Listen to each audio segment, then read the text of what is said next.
The following podcast is an enticing media production. Where the Nell have you been?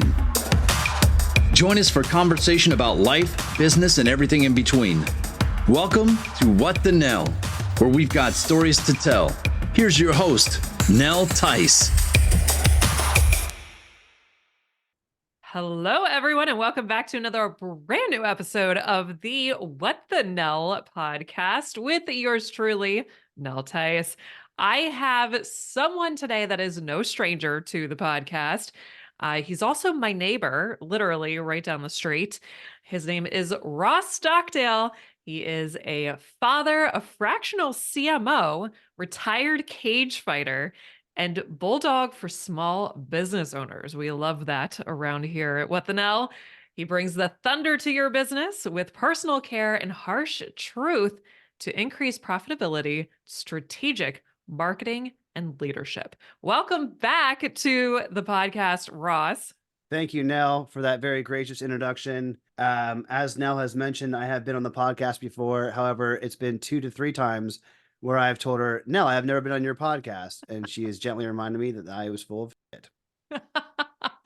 It's okay. You know what? We were just talking about how business has been absolutely crazy. So it doesn't surprise me when people forget about something or, yeah, just in general, like we're all over the place. And that's what we're talking about today. I mean, specifically entrepreneurial isolation, and we'll kind of get into that. But yeah, business has been absolutely crazy. So why don't you give us a little bit of an update? Sure. It's now mid-April. I have been in business unofficially, really full-time, just over 1 year. And there's been many, many times throughout the whole journey of going solopreneur where I've just thought to myself, would it be easier just to get a day job? Is it time to hang it up? You know, this is crazy. What am I doing? Like, my wife doesn't even know what a fractional CMO is. I'm like, is this for me? So I've had a lot of those moments in the path. And I would say it wasn't until Q1 of this year where I started getting close to like my sales goals, getting actually hit, the ones that I thought with my Dunning-Kruger effect in full force when I began, that, oh, it can't be that hard. I can make this much money each month pretty easily. And then it was like 13 months of suffering until that happened. So business is great. With that is, different set of problems such as time management and just, making the time to not only, work on the client work that I'm getting, but make sure that I don't go crazy in the process.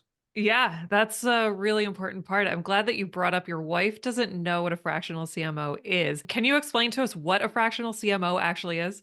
So my definition of a fractional CMO is someone that, not a marketing consultant, not an in-house CMO, not a marketing agency. So those are things that I don't position myself as. So what I do position myself as someone that on a part-time basis as a contractor comes into a small business that provides leadership to the team, to the vendors, management over top of the projects and initiatives, and making sure things are getting done, the right things are getting done, they're getting done right, under budget. So think of like management and leadership, as well as taking a high level view on the entirety of the marketing strategy, which looks at budget, which looks at expectations, which looks at, your branding and your positioning and your lead generation efforts. Mm-hmm. So what I try to do for my engaged clients is I sit in on what we call like L10s, so the level 10 meetings with the leadership team and with the departmental teams. I do one-on-one coaching and training for their key, marketing and sales staff. And I make sure that, one, the marketing that we're doing, we can track and measure results, because I don't believe if you can't track it or measure it, it's like, How do you know if it's good or bad? Right. What's the point? Yeah, and two, that we're doing, continuous improvement to get to the direction they want to take their company. So Yeah. the long and the short, the medium length answer, that's pretty much what I do as a fractional CMO. I love it. It kind of encompasses you're like a fractional CMO, CFO, CEO. You're a fractional C-suite consultant. Does that make sense? Yeah, I mean, I have some friends that are the other fractional things, the CFOs and the COOs, and while I've picked up enough how to read and look at and like know the Be names of dangerous. financial things, Yeah. don't ask me to do a bank rec. Don't ask me to fill out a form for a bank or talk with a lawyer. So all the backroom stuff, I'm good enough to sell it, but I'm not good enough to, do it. So and by sell it, I mean if I had a CFO partner and like I have in the past, yeah, this makes a lot of sense. It's a great idea, but like that's the extent. So I Okay. definitely appreciate the other fractional C-suites, and I try to keep a roster of those professionals Sure. if and Absolutely. when they're needed. Fair enough. Fair enough. I love it. All right. So back to the trying not to go crazy part. So you've been full time at this for a little over a year and you're just starting to hit your goals. And I heard somebody say that if you're an entrepreneur and you're not at least once a week telling yourself, this, I'm getting a job at McDonald's, then you're not an actual entrepreneur. Would you agree? Is that just like the way of life? There's times where I'm waking up before I want to wake up to go and be, involved with work for 16 hours. And I'm just Mhm. like, is everything going to fall apart while I'm focusing on this other thing? I'm not, behind my computer doing the million tasks and email checking and phone call answering that I'm used to. And then I also have times where I think that I'm behind my computer working on client work. And I'm like, will I ever get a new client? I'm so busy working on clients. Like, what's next month going to look like? So yeah, I would say it's almost like in a 24-hour period, the things you can pretty much be sure of are the sun's going to rise, it's going to set. But as an entrepreneur, you can't be too sure of much else. So you got to have a little bit of faith, a It's so lot, true. right? And like faith Yeah. isn't real unless it's tested. So it's been tested like every day. Oh my gosh. You just described like the exact day today that I had. Yeah. I was working on something for a client this morning and I was like, cool. So I'm really trying to work on my time management. And I was like, I blocked off this particular amount of time now for another client. So I'm working on it for like 2 hours. And in the meantime, I'm thinking in the back of my head, like, oh my gosh, what's happening with this other client? Is he like rage emailing me? What's happening? Oh my gosh, I don't have a salesperson. What's happening over here? Wait, I have an editor working on this. What if he's messaging and needs something to get this project done? Because I have a deadline tomorrow. So it's like the whole thing is playing in my head. And that's actually what was happening today. But at the same time, like I feel like I have so much happening and so much going on, but it's there's still a loneliness that is occurring because it almost seems like the if the tree falls in the forest and no one's around, does it still make a sound? It's kind of like that theory. So if I'm here by myself at home working on my thing, do these people actually exist? Like, is this reality? I don't know how else to analyze it. But how I know you similarly are at home, your wife's got a job and everything. How do you deal with this loneliness that I'm assuming most entrepreneurs have? I think that's a very important question that not enough people ask Mhm. and not enough people talk about. So there's like two components to like the loneliness. And number one, there's the being alone. So just my dog, my cat, myself, my computer, and my cell phone, and me interacting in the working environment that I've created in this like nest of a house. Right. So there's the being alone, but then there's the feeling of loneliness, which I think that if you don't like parts of yourself, if you're not healed or you're not feeling whole or you're not feeling full purpose, or if there's like these like positive intangibles that are missing, then loneliness really happens. So those days where you're like, oh,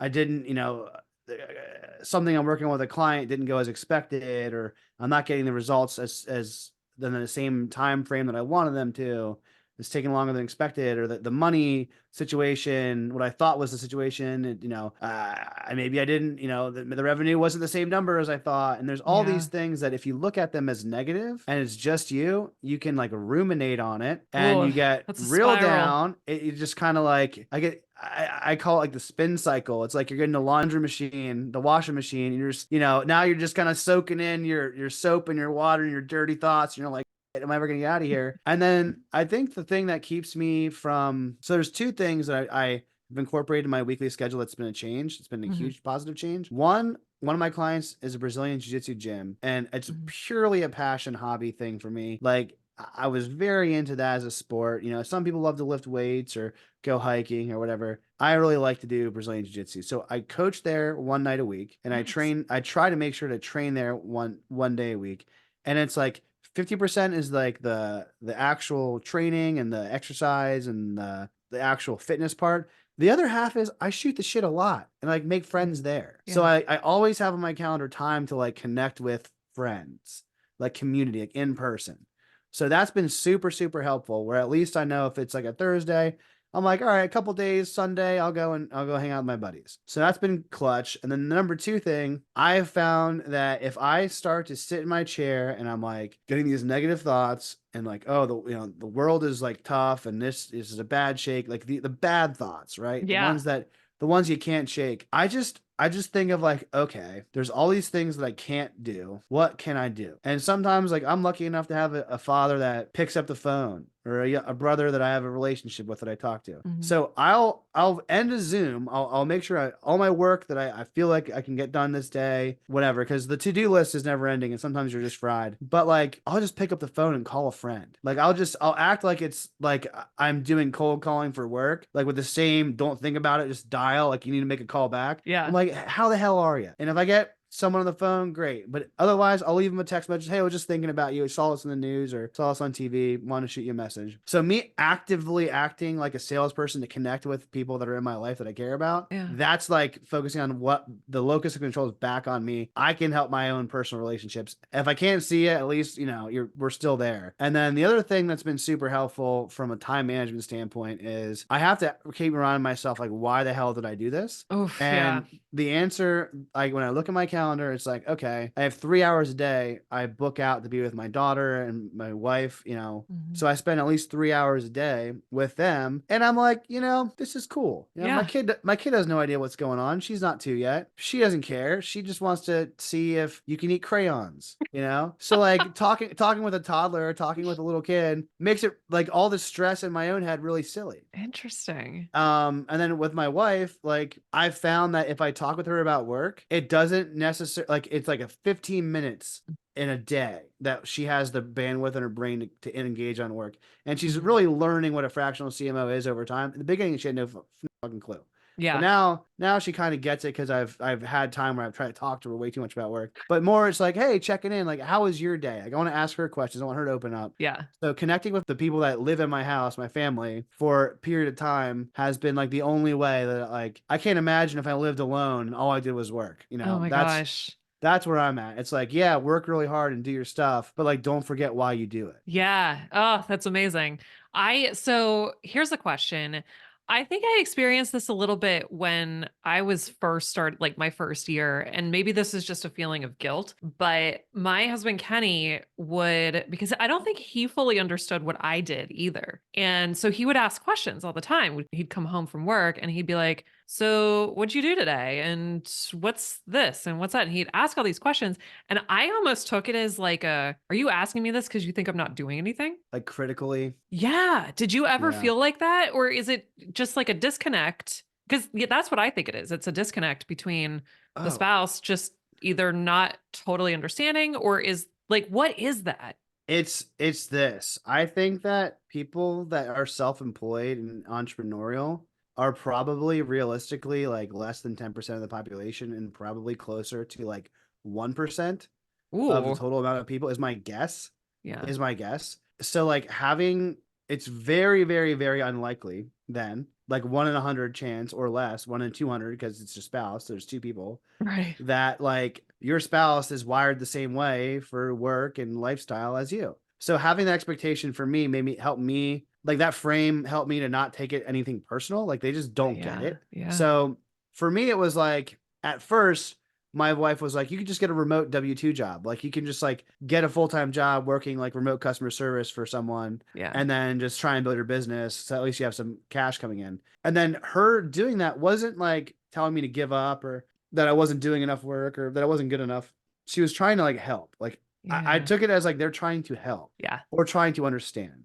Mhm. So I had like a mother-in-law that was like, oh, you could be an admin assistant for $15 an hour. And I'm just like, fuck that. Like, there's no way I'm going to ever do that. And then I realized like, I don't get the support. Like when my mom was around, she was my biggest cheerleader and she'd be like, you can do no wrong. As long as you try, it'll definitely work out. Like there's no downside. Like, don't worry about falling. You won't fall. Oh. So then I like have memories of like, all right, well, like maybe I'll go in the memory bank and say, what would she think or say? And Mm. it's like a completely like a conversation that can't exist, but it is like an encouraging thing because Yeah. if I have conversations with other people, I just get pissed off sometimes. Yeah. So I just don't do them. And I think the phrase like use what you got is really important for entrepreneurs because it's okay to be pissed off sometimes. Like sometimes that's the difference between me sending out an extra 15 emails or the difference Yeah. between me,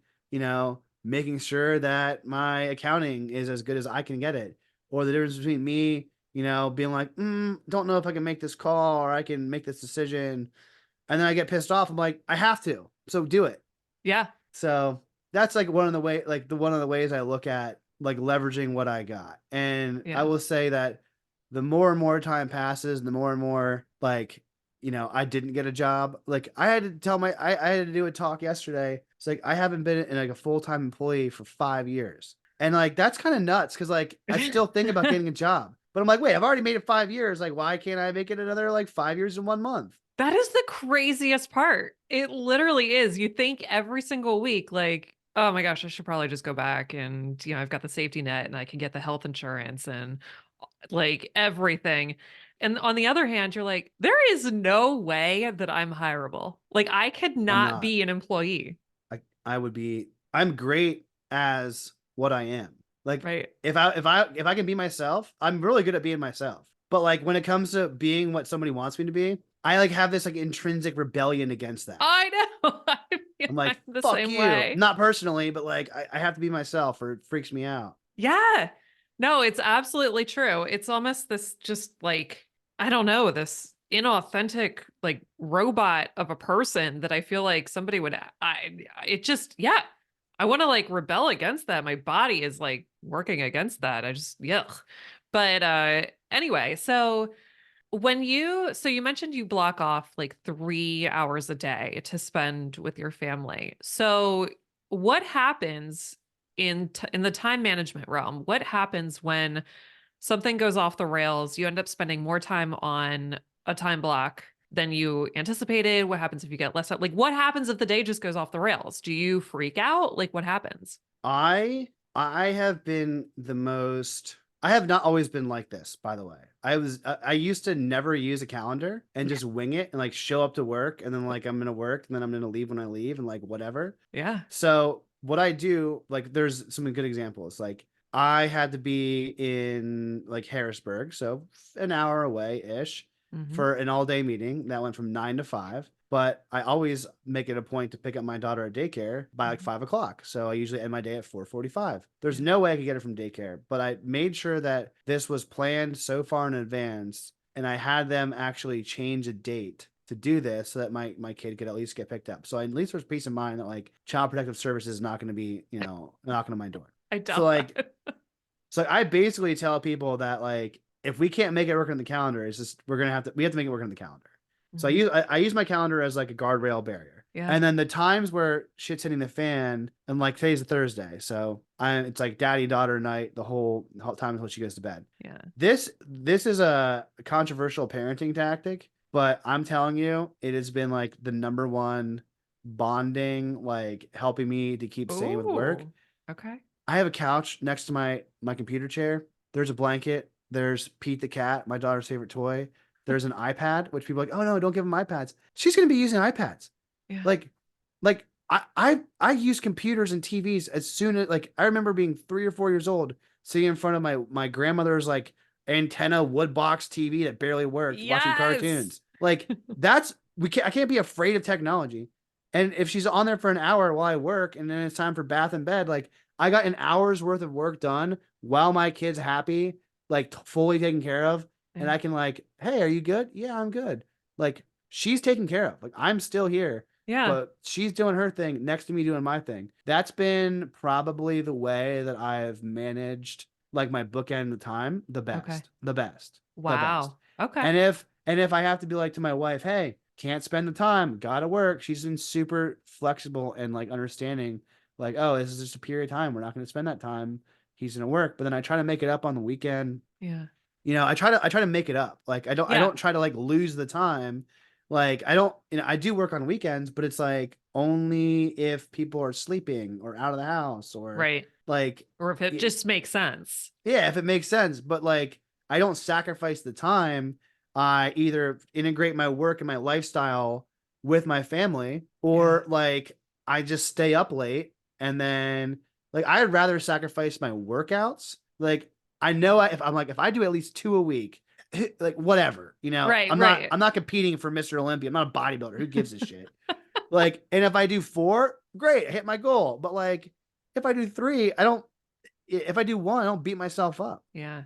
So Yeah. that's been really kind of my approach to it. Okay. That's great. And the not beating yourself up part, I think, is one of the hardest things, especially for entrepreneurs, because we're perfectionists in our own right. But I think that the ability to abide by the calendar and make your own schedule and everything is one of the top freedoms that we have in what we do. So, what calendar are you using, by the way? I just use Google Calendar. Okay. I'm a creature of habit. With what I do in marketing, a lot of the analytics tools like Google Analytics, advertising, Google Ads. It's really cheap to get 15 terabytes of data in Google Drive. Like, Yeah. I just use Google. That's what I do for my email. Yeah, I love It it. syncs to my phone. My phone will beep and give me notifications. Hey, you got to do this. Great, because I would have forgot. Yeah. Use what you got, right? Yep. No, that's great. So we went over some ways to kind of combat that isolation and time management, and there was something else that you had mentioned in there that I completely forgot about. I wanted to ask a question. I don't remember what it was. But here's the question. If you were to stay in the same spot you're at now, making whatever you're making, would you continue to be an entrepreneur, or do you have to hit more specific goals in order for you to continue just knowing the freedoms that you have now? Does that make sense? That's a heavy question. So I want to preface it with, I'm very grateful for where I'm at today. Yeah. So not at all am I thinking for me or my situation sucks. Like, I'm super stoked that where I'm at today is where I'm at today. However, like, I'm hardwired to think that like tomorrow is a new and better day. Yeah. So like, to just accept that today is what it is, like, I don't know, like, part of you would just like want to rebel and like move to like Thailand or something. That Like, sounds amazing. I need to get the hell out of here. Like, I can't be this like way forever. Not that today is bad. It's just that like I would want to have hope. Like, I still have like higher goals and aspirations. But with that being said, like, I think I need to be here today to get the skill set to get where I want to go. Because when I look back at what I've invested with coaching, podcast coaching, what I've Mhm. invested in other types of like, networking groups and educational things and masterminds and seminars, like, I didn't do that shit when I was an employee. No way. Best I did was read books. Great. Like, now I listen to podcasts like when I'm walking the dog that are about work. Like, Mhm. I don't know. In my heart of hearts, I believe that the goals that I have for my own solopreneur small business can be done. Like, they can be done, and I can do it in less time because I'll just get better at my job because I have been getting better. Yeah. So that's the Dunning-Kruger effect, though, where in like the beginning, you're like, oh, I have all the confidence in the world with no experience. And now I kind of think in my first year, my confidence would go, kind of like a chart where it go up and down, up and down. And I Mhm. think there was periods of time where it just got really low last year. I'm like, what the am I actually doing? Mhm. But then when I made a decision to change, like I had a real estate license, I had talked about, doing another private equity thing when I'm buying businesses. And when I just said no to everything I didn't really love, like if I was like, what's my one thing I want? Then stuff started to get better. So maybe it's more of a process of being like, what is it that I really want again? Mhm. Like Mhm. asking the same questions over and over again to make that directionally appropriate, Yeah. those steps, if that makes sense. Yeah, absolutely it does. You constantly have to be in your own ear as an entrepreneur, for sure. So, you mentioned freedom. I think that now having experienced the freedom that I've experienced, there's no there's no going back. So, what are your thoughts on entrepreneurial freedom? So when I was in college, I studied philosophy, and this was something that was really interesting to me in Western thought was like, Eastern philosophy was more about like peace and Zen and calmness of mind and Eat, pray, love. yeah, like the Buddhist thing, like, Buddhism is like, hey, when you're free of desire, when you have no desire, then you can reach enlightenment. Yeah, Whereas like Western thoughts, like, become free with lots of success and power and, this self-determination to be all that you can be. 100%. So the way I look at it, like I can either like reduce my expectations and be just happy with whatever, Mhm. or I can change my actions and behaviors and goals to try and meet my expectation. And if I feel like I'm going towards that path, then I'm like happy. But freedom, the definitions that are like really common in Western thought are the ability to do otherwise, Mhm. which basically just means say no, Yeah. right? To say no to certain things. That's freedom. Yeah, Like if you have to say yes, you're not really free. You're a slave to that thing. for sure. And then the other definition of freedom is absence of external coercion, which means like, okay, you're not twisting my arm. There's only Right. two things you have to do in life. That's die and pay taxes. Well, I'm still alive. Great. So I have that. And Right. thank God I have a great tax person because this was like never pay taxes as a business, right? This is my first year's over. So taxes are done, right? They're no longer a Yes. concern until next time. Yep. So other than those two things, like I'm not worried about dying every day. Like this is not fruitful, and my taxes are taken care of. So like when I think of external coercion, I'm like I only put things in my calendar that like I Ross Mhm.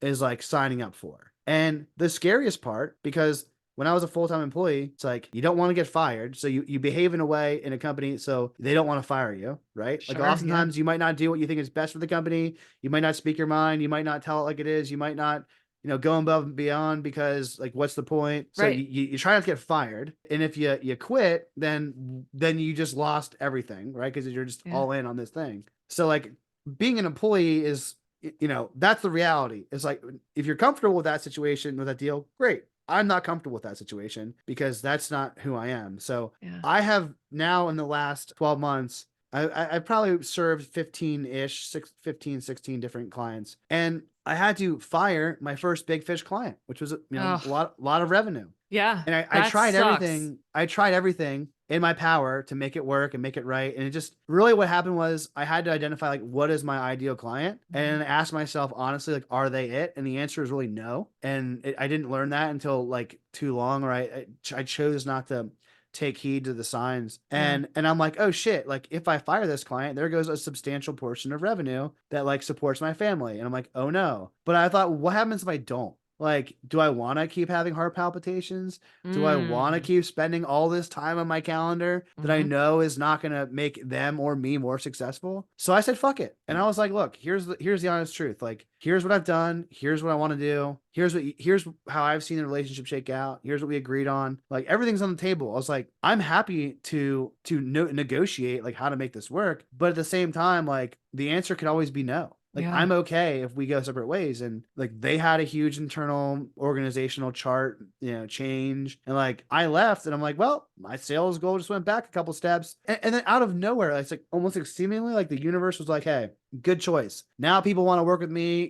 People that were prospects before I was kind of blowing off or didn't have the time for are like, give me an invoice, give me a proposal. Yeah. And like I'm at the same level of revenue with a lot cooler situations going on. And I'm probably spending less total time and have a way healthier mental health by just saying "F it." Yeah. And just Isn't being that like, I'm crazy? gonna work with my ideal people. Isn't Yeah. that crazy how that happens?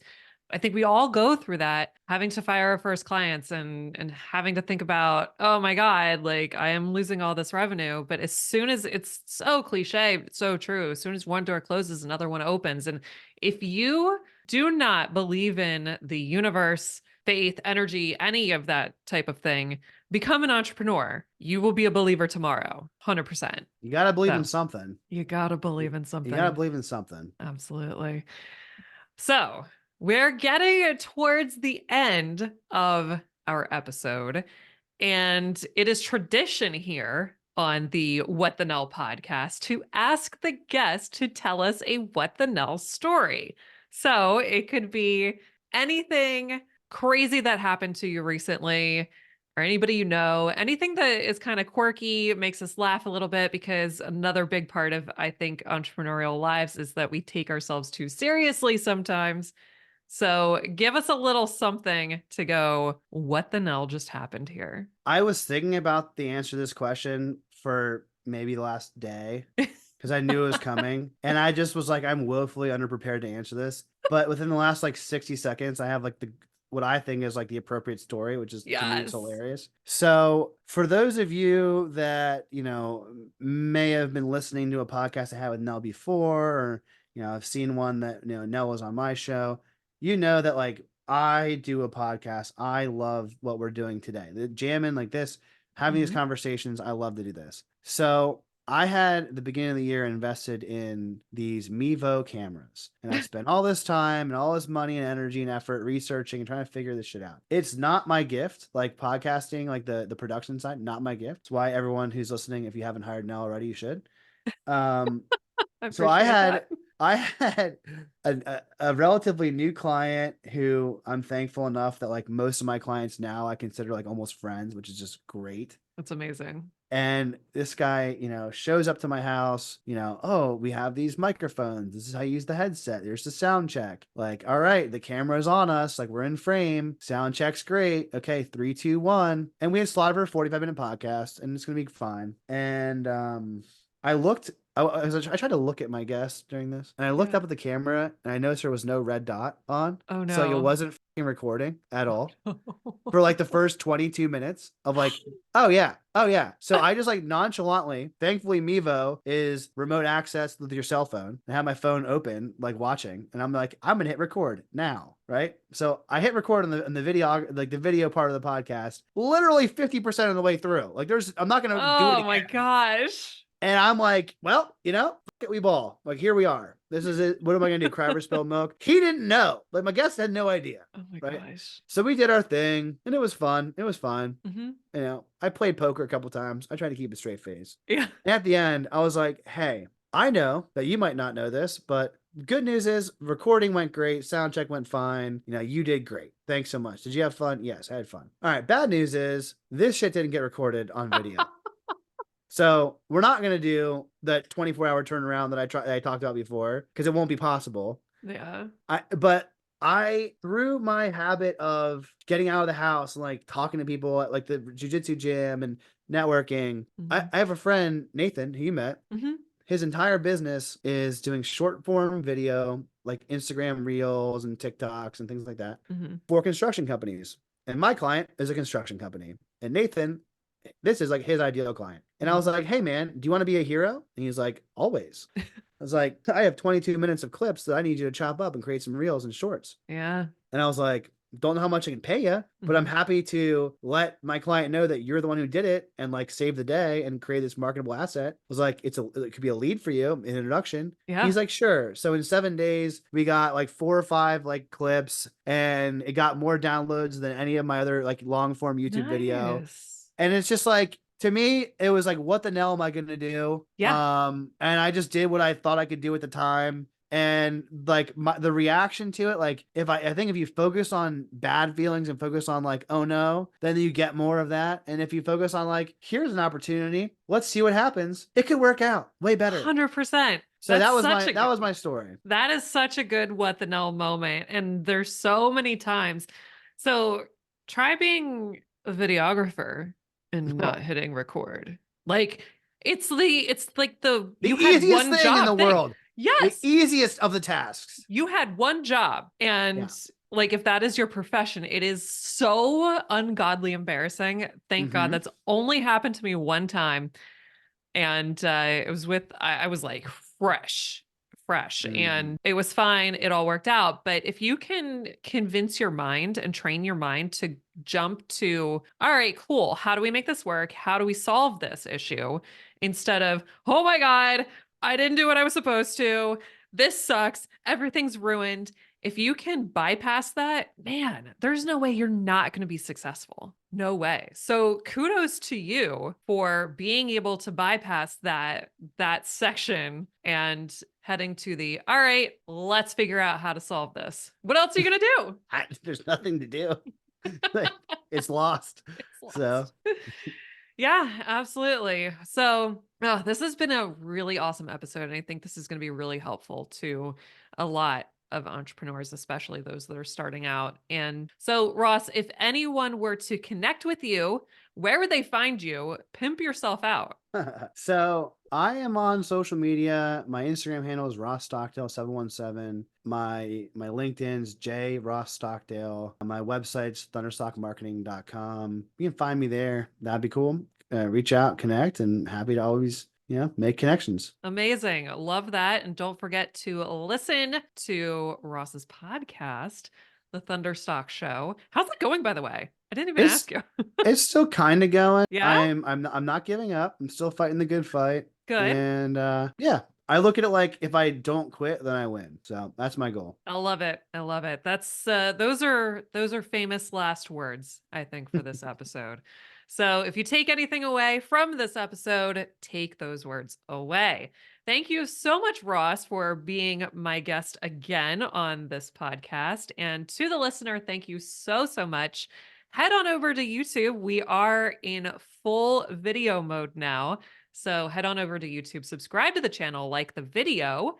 And if you're listening on all the audio platforms, leave us a review. That's how we grow here at the What the Now podcast. And as always, thanks for tuning in, and I will catch you on the next one. To learn more about how to tell your story, connect with Nell at enticingmedia.com. That's ENTICEING media.com. Thanks for listening to the What the Nell podcast.